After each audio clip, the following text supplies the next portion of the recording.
Əvvəllər biz bu xəstəliklərə sadəcə əməliyyat icra edirdik, sonra kimyoterapiya alırdı və də çox böyük bir perspektivi olmurdu. İndi amma isti kimyoterapiya sayəsində bütün xərçəng hüceyrələri təmizlənir, xərçəngli orqanlar çıxarılır. Qarın içərisindəki periton tamamilə soyulur və periton elə bir orqanda, niyə indiyə kimi peritoneal karsinomatosis müalicəsi olmayan bir mərhələ sayılırdı xərçəngdə? Çünki bir xəstənin, xərçəng xəstəsinin damardan aldığı kimyoterapiya bilirik ki, qan dövran vasitəsilə yayılır bütün orqanlara.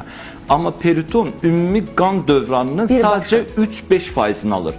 Yəni bir xəstəyə tibbi onkoloq, medikal onkoloq damardan kimyoterapiya verirsə, onun sadəcə 3%, 5%'i o peritona gedib çata bilir. Ona görə də peritona xərçəng yayılıbsa, indiyə kimi, yəni indiyə dediyim bir 5 il əvvələ qədər bu artıq çox da perspektivi olmayan, bir yaxşı proqnoz olmayan bir hal idi.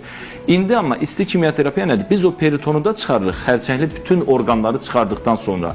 Bu təxminən 6-7 saatlıq bir əməliyyat olur. Bitdikdən sonra bu sitoreduksiya dediyimiz hissəsi bitdikdən sonra İsti kimyoterapiya nədir? O kimyoterapiya vardı ki, damardan verirdik. Həmin kimyoterapiyanın xüsusi bir cihazla isidilir kənarda. İsti kimyoterapiya odur. 2 şlankla qarın içərisində birbaşa o xərçəng hüceyrələrinin üzərinə verilir.